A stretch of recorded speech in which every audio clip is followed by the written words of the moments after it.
Здравейте! Днес ще си направим една рецепта за какво? За шоколадова торта. За сурова шоколадова торта. Без шоколад и без захар.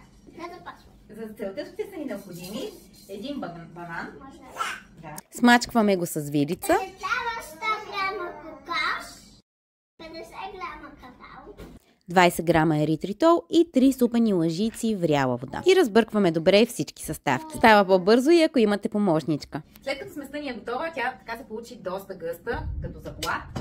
Взимаме си подходяща формичка, която е покрита с хартия за печене. Изсипваме я.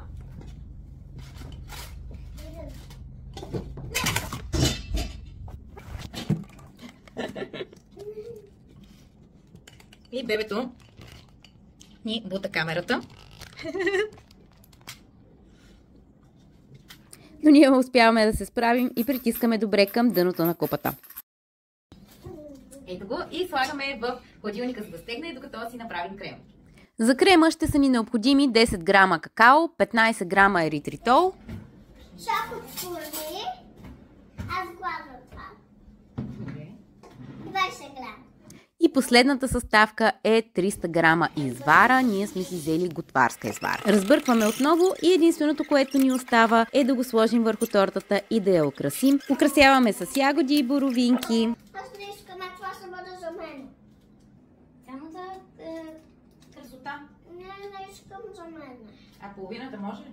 Не, Не. само е те. Даде, тук да наръсим. На половината торта. Добре, ама на моето не. Добре.